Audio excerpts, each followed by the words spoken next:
So previously on Planted, we've been talking about how during this time of year, this is the season, we kind of all know this, but this is the time of year where everybody's kind of thinking about and evaluating themselves and their lives. It's the season of self-improvement, and some of us are kind of overt about it, people that are trying to start habits and, go into any gym during this time of year. Well, by now they've already stopped going, but, in the last couple of weeks, there'd be a lot more people. But some of us are a little more covert about it because when we don't do it, when we don't follow through, when we do fail, we don't want it to be a big deal. We don't want other people to know, so we don't want to be embarrassed. So we have some secret things that we're trying to do. We have some things sort of on the down low that we're trying to improve. But it's a time where we're more aware, sometimes painfully so, of where we are and where we're not, and where we thought we would be kind of at this point in our lives. And we think a lot about the things that we need to start and the things that we need to stop, the things we need to do more of, the things we need to do less of. And honestly, all of that is great. And whatever it is that you're trying to do, man, I would just say do those things. Do it. Like, we're cheering you on. Like, get out of debt, break that habit, take better care of your body, whatever it is, read more, invest in whatever, do those things, definitely.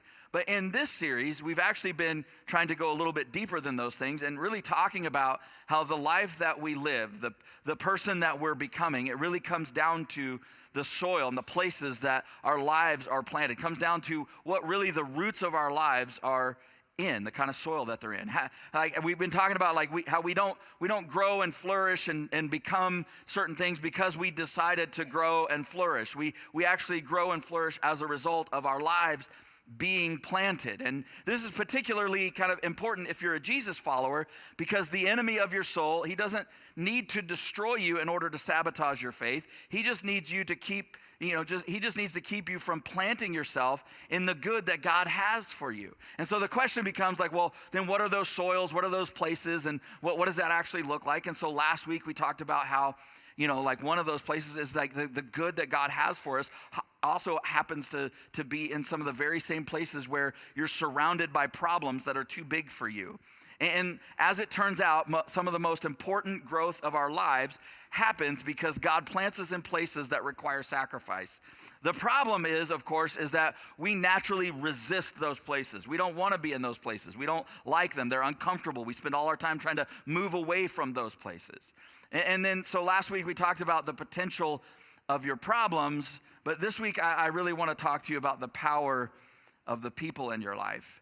And so several years ago, we were driving in the car with our two younger boys who are 15 and 10 now, and we were driving through the Costco parking lot, and there was a guy in front of us who was distracted, and this is one of my huge pet peeves, if you know me at all, and he either didn't know where he was going, or he didn't know what he was doing, or something. And Kelton, and this was a few years ago, so Kelton was only 4 or 5 at the time, was in the back, and out of the blue, he goes, "Man, what is this idiot doing? Are you kidding me? Get out of the way." And honestly, it was a really proud parenting moment for me. And I was like, oh, he's just like me. Chip off the old block. No, I was super embarrassed. And Hansi and I were both sort of stunned, and we didn't know if we should laugh or correct him. And if you're here and you're like, yeah, I've kind of heard this story before. No, it's happened several times. It's happened more than once. And so I've never actually told this story, but I've told one that was just like it because it's happened several times with different of my children. But Hansi was immediately like, "You're giving our 5-year-old road rage.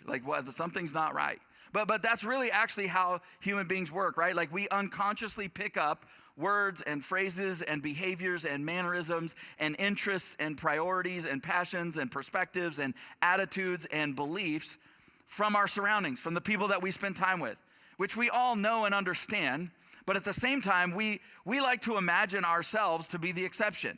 We perceive ourselves to be sort of outside observers of an external reality of events and situations and other people. And so we imagine that we're immune to our environment, that we're smart enough to only pick up the things that we really want to pick up. After all, we're our own person. We're rational, we're strong, we're independent. Well, there's a pretty big problem with that line of thinking, and the biggest part of that is that, it's just not at all true. In fact, no form of life works like that. Everything in the plant and animal kingdom is connected to its environment, for better or for worse. Like trees that are planted near each other, they share water and nutrients with one another, but they also can share and pass disease and toxic materials to each other. They learn from and even warn each other of dangers like pests. If one is getting infested with pests, it begins to warn the trees around it so that they can actually start growing thicker bark to try to protect themselves. They influence the temperature. They influence the soil conditions. If you've ever made an attempt at a garden, you know that just a few weeds can sprout up and choke out what would otherwise be a healthy plant. It turns out that trees that grow alone usually grow faster, but they end up weaker and less resilient in the long run. But plants and trees that are planted near other healthy plants and trees, they grow more slowly because they're sharing nutrients, but they end up stronger and healthier. They have deeper roots. They live longer. See, the reality is it's not enough for you to just be planted. It matters where you're planted and who you're planted with. Because we're contagious. We share things with each other. We catch things from one another, whether we want to or not. Like, have you ever had a friend and you guys ended up kind of talking like each other, using some of the same language? So my oldest son, who's 24 now, when he was in high school, he went to a private high school in Riverside, California, and him and his friends decided that they were going to just try to make up just a phrase and see if they could get it to catch on. And so that's what they did. And so they made up the phrase, "What's up with that cheese?" And so when anybody would do something or something kind of weird would happen, they'd go, "Dude, what's up with that cheese?"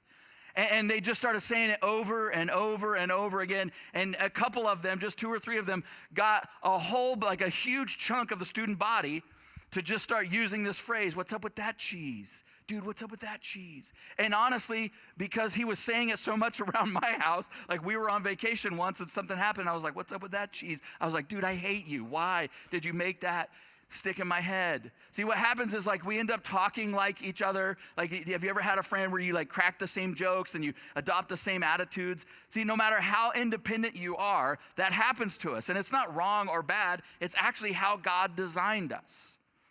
And so the book of Psalms is this collection of songs and poems, and it's full of songs of thanksgiving and songs about God's goodness, and there's songs of lament and grief and struggle, and it contains songs of worship and wisdom, and there are songs that are just sort of these raw, unfiltered prayers that are crying out to God for help and rescue and justice.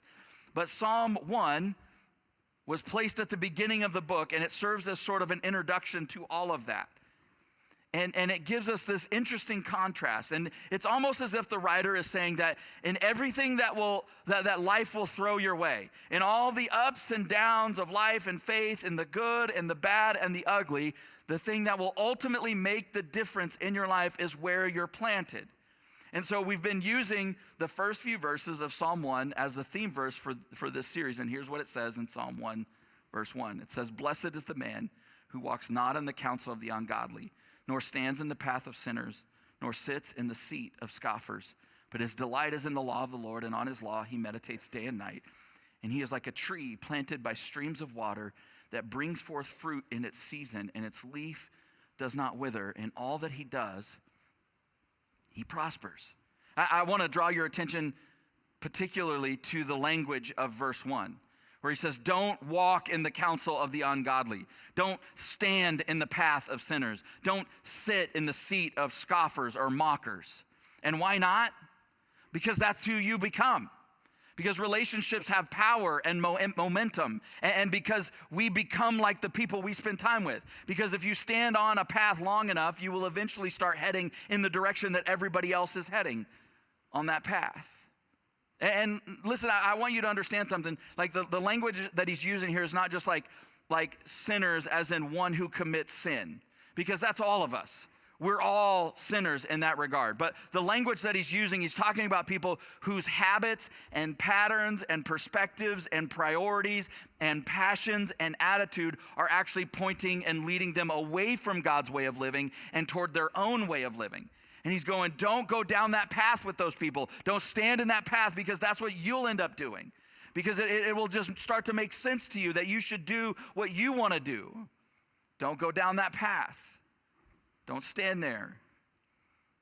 These are people that might even believe in God. They're just not actually living for him. See, the truth is, no matter how strong your belief system is, just like with the trees and plants that I was talking about a second ago, eventually your environment will win out. Your intentions are no match for your connections. Now, hopefully you know that doesn't mean I'm standing up here telling you that you need to get rid of all those bad, sinful people in your life, because I'm not. But I am telling you what God is saying is that you and I need to be really careful when it comes to our relationships and friendships. We need to pay attention to where we're planted. See, God articulates this idea for us all over the scriptures.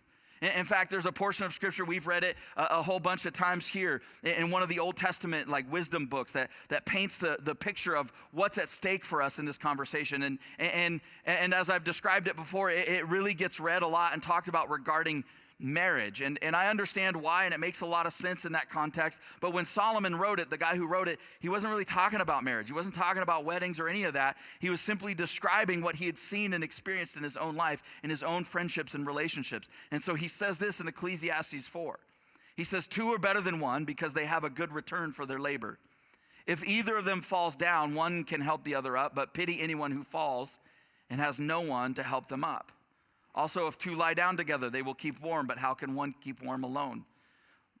Though one may be overpowered, 2 can defend themselves, and a cord of 3 strands is not quickly or easily broken. And so just right out of the gate, he's like, 2 are better than 1. Like, you were made to live connected to other people.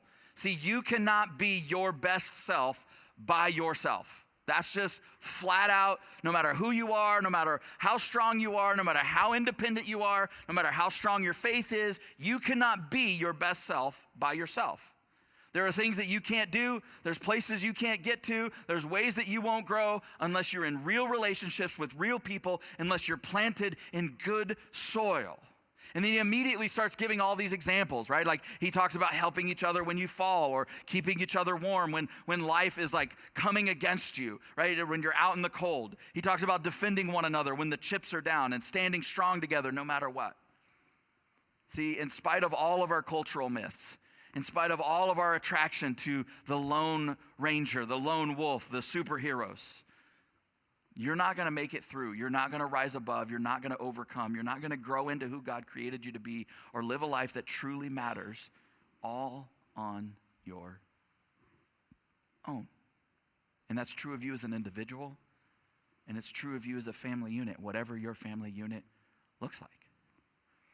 In fact, God shows us over and over and over again in the scriptures that your life and faith will only be as deep as your relationships.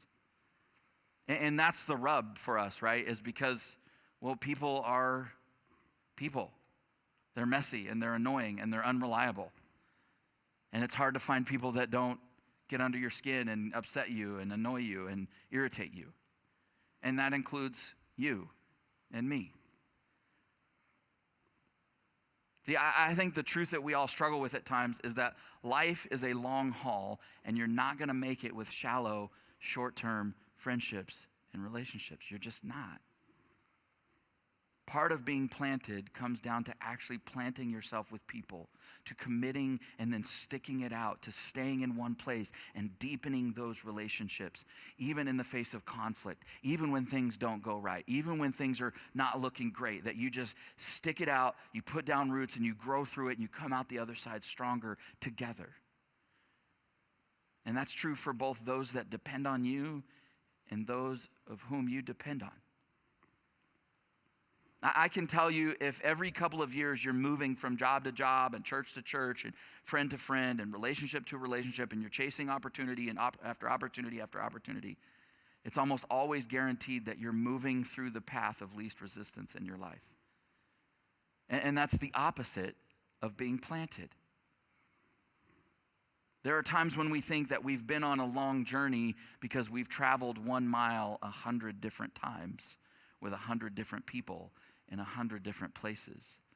But we were made to find a people and a place and a church family that we can actually travel 1,000 miles with.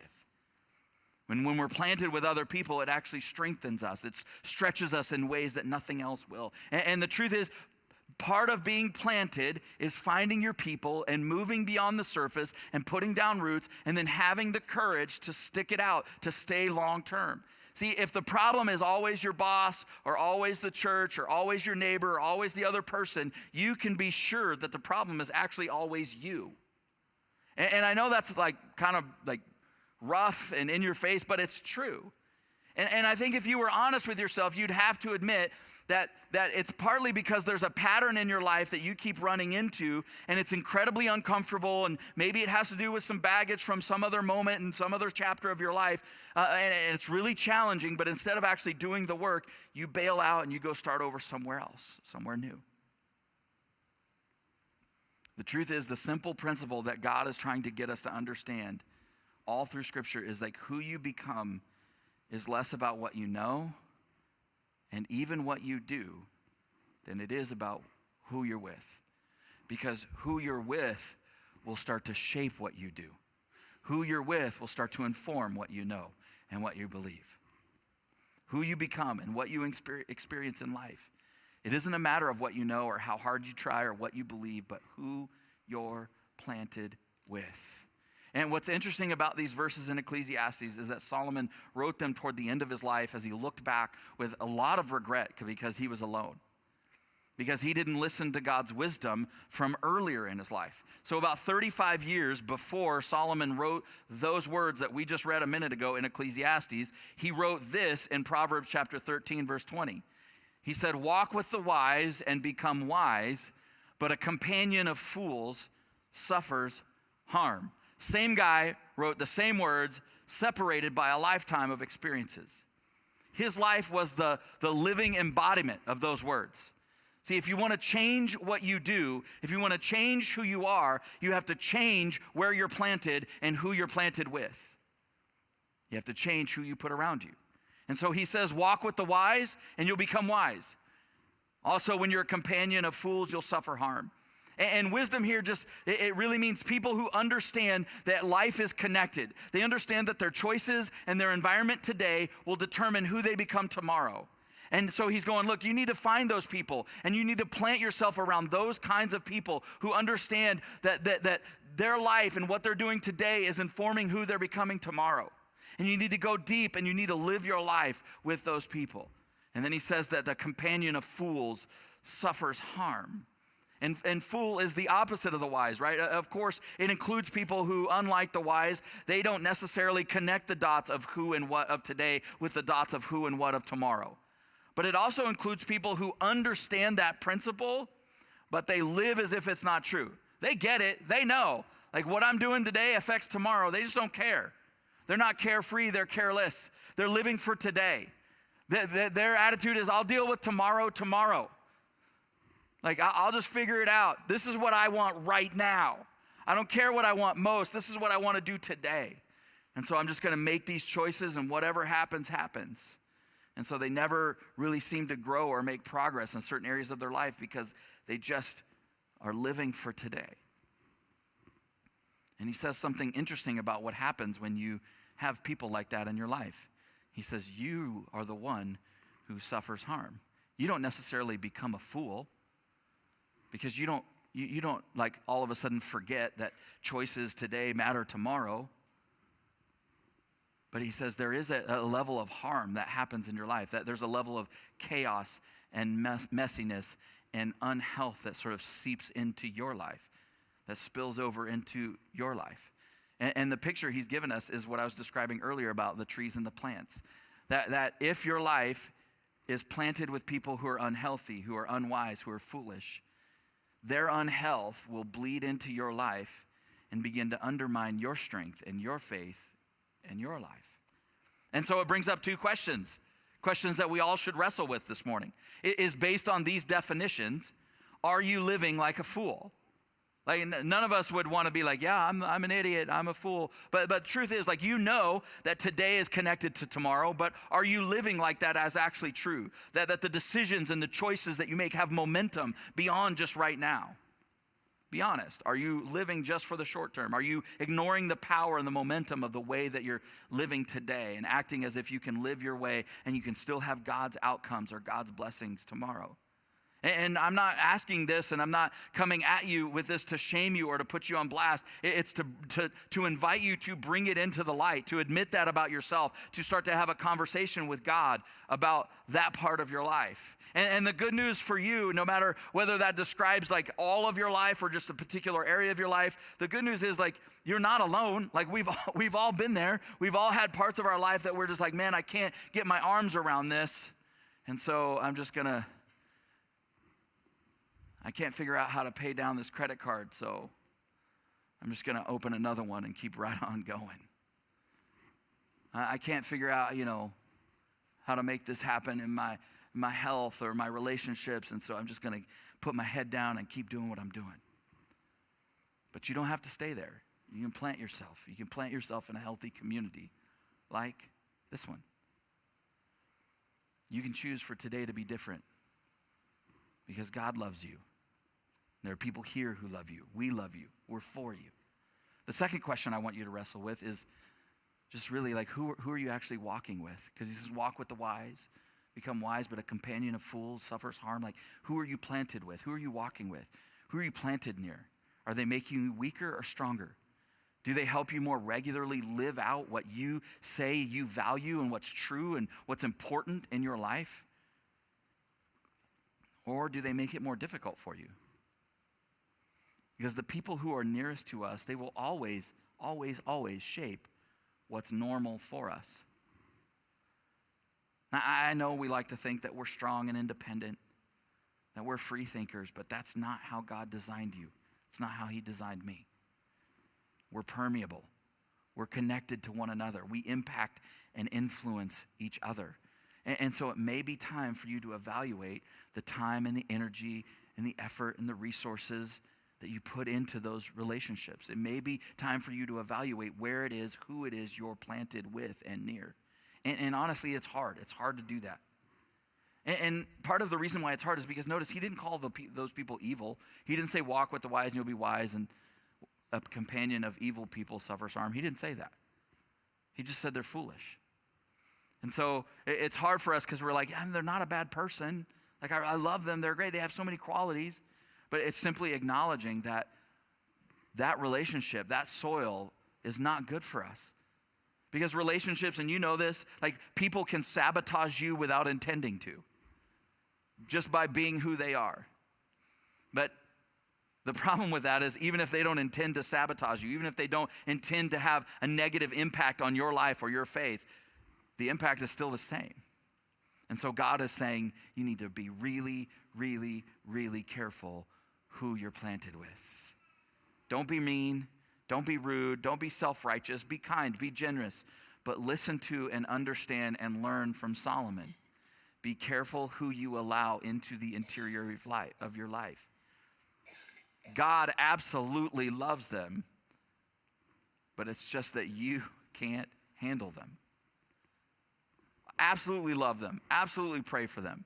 Just don't plant your life next to and with theirs. I think if we just started having a conversation about this and talking about this in our own life and sort of examining our own relationships, most of us give very little thought to who we let into our orbit. And for the most part, the only filter we have is, do we like them and do they accept us? Because if we like them and they accept us, well, let's go. I mean, let's hang out. Let's spend time together. And neither of those things are bad. They're just incomplete.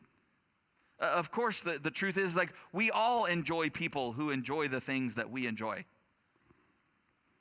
Right? I mean, most of your favorite people, most of the people you're closest to are the people who are most like you because you like you. And you're just like, I like you and you're kind of like me and I like me a lot and I'm my favorite person. And so let's spend time together because you and I are a lot alike. And so acceptance is this incredibly powerful magnet that just draws us to people. But let me just, you already know this stuff, but I just want to remind you, just because someone accepts us doesn't mean that they're actually good for us. And maybe you've gotten better at filtering out or, putting up some buffers around some toxic people or relationships that aren't good for you. But the question I have for you this morning is like, who actually is on the other side of that equation? Who is it that's making you better? Who is it that's making you stronger? Sometimes the thing that's holding us back is too little time and too little depth with the right people. And you're okay. Look, a huge part of us is tempted to go, yeah, this is interesting, and some of this makes sense, but I'm okay, my family's okay, we're doing okay, like we're good. And so we're tempted to sort of just dismiss this as this is just like, I mean, this is a great talk for teenagers, you know, and the relationships they have, but these verses weren't written to teenagers. They were written to people like you and I. They were written to people who sat in church. They were written to people of faith. They were written to people who were trying to live out the way of Jesus. Sometimes what is actually limiting your life, and you can't see it, but it's too little time and too little depth with the right people. And so God repeatedly tells us throughout the scriptures, this is too important to just leave it to chance, to be intentional about putting yourself around people who will encourage you and guide you and occasionally even push you and challenge you toward living a more God-focused, God-driven life, toward your God-given passions, that they will help you and encourage you and push you and challenge you to be a better mom or a better dad or a better wife or husband or a better leader or friend or Jesus follower. Who are the people in your life who don't just show up, but who you trust enough and who you love enough to actually challenge you and inspire you and call you to a bigger faith and call you to a more sacrificial life and call you to your best self that God intended for you to live? Who are those people in your life? This week, I actually spent a little bit of time kind of jotting down a list of the kinds of people I think we all need in our life, and it's not a complete list by any means, but I think it's a good place to start. And so I just wanted to share it with you, like, because we all need people who know the real you. You need people who know the real you and they still love you, right? And each one of these is sort of tagged with a verse. And so I want to encourage you, if you don't like take notes or take pictures of the slide, take a picture of this one. And spend some time thinking about these ideas and looking up these scriptures and wrestling with them in the context of relationship, because you need people who know the real you and will still love you. And that verse is about confessing sin, about confessing mess. It's about being honest, having somebody who sees you, who knows your dark side, and they still love you. You need people who will show up when the chips are down, people who will encourage and speak life into you, people who will challenge you to grow. People who invest themselves, they don't just challenge you to grow, they will invest themselves in your growth and your success. You need people who share your values. This is so underrated because we think about relationships in terms of what we have in common, in terms of how, like, oh, you like movies? I like movies. Let's hang out, right? And that's great. But that is something that's really bubbled to the surface, like fairly new in human history. Most people, they lived in a community or they were at a church and they spent time with people whose lives and values were pointed in the same direction. And it didn't matter if they were the same generation or if they both liked the same kind of movies or they went to the same places or they enjoyed the same food, or even if they were in the same life stage. What was more important is that they actually surrounded themselves with people who were encouraging them to pursue the things that they say are most important. And those things were shared. You need people who you can learn from and grow with. Like any other relationship worth having, those kinds of relationships don't happen overnight. They take time, they take effort, they take energy, they take sacrifice. You don't find them, you foster them. You plant yourself in places where those kinds of people and those kinds of relationships are actually possible. As I made that list, I started going down internally, mentally this week, thinking about it. And I think I could give you names for several people of each of one of those categories, each of those things in my own life. And that's not a flex at all. Because here's the crazy thing. I met all of those people at church. I built all of those relationships at church, in small groups, on serving teams, spending time having conversations with people, wrestling with things, sharing life, having meals. And you might think it makes it easier for somebody like me to build those kinds of relationships because I'm the pastor and everybody wants to be friends with the pastor, but I'm telling you, it's actually the opposite. Because there's just this natural buffer and distance that people feel and have a hard time with. And so I'm telling you, if I can do this, you can do it. I think this is one of those things that actually makes being connected in a church so powerful, because there's just so few environments and places that you can belong to in our culture where anyone will actually focus on your development and your growth as a human being. But that actually happens here every single week. In Ephesians chapter 3, in the New Testament, in verse 17, it says this. This guy, Paul, was writing a letter to a bunch of Christians in a church in a town called Ephesus. And this is what he said to them. He said, I pray that you, being rooted and grounded, rooted and planted in love, may have the power together with all the Lord's holy people to grasp how high, how wide, how long, and how deep is the love of Christ. I love those words that he says, rooted. I pray that you would be rooted and grounded in love. Can you imagine what would grow in our lives if our roots were just deep down into God's love? If your life was built and rooted in places that were just the soil of your life was God's love. And notice the context that he writes. He says, and I pray that together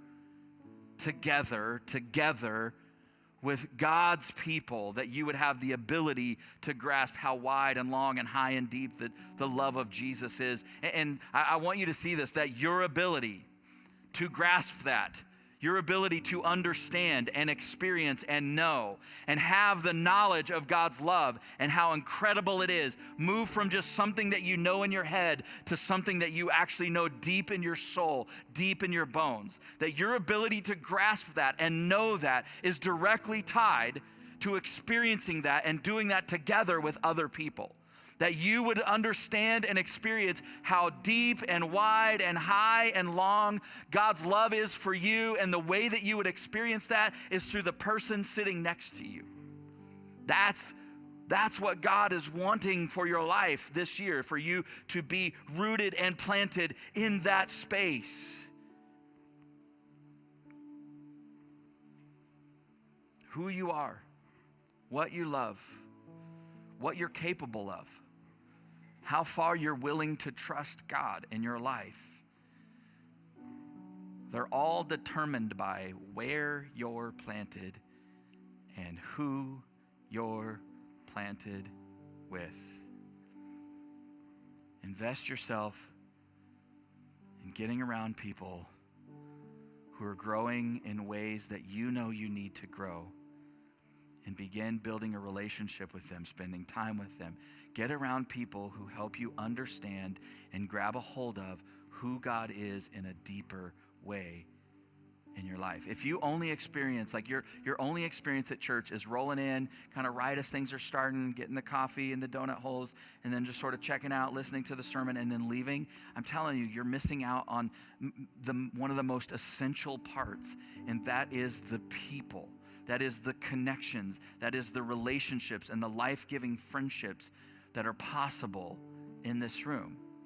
And so that's why we serve coffee and donut holes to begin with. That's why we invite you and encourage you to get here early. I know it's so early, 10:30, so hard. Whoever said it's easy like Sunday morning, they didn't try to get to church with kids, right? But that's why we want you to get here early. That's why we throw plaza parties so you can stay after.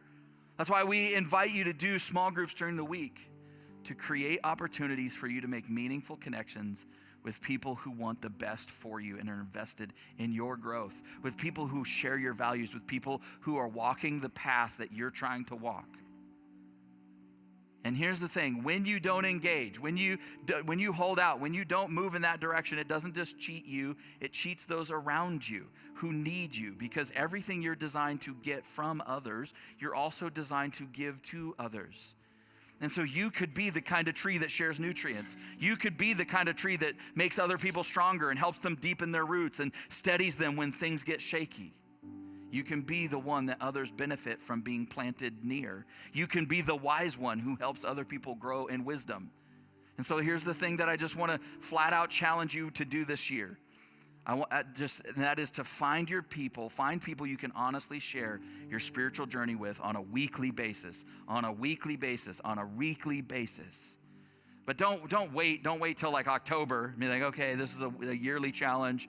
I'll get to that in the fall. No, start this week. Find some people.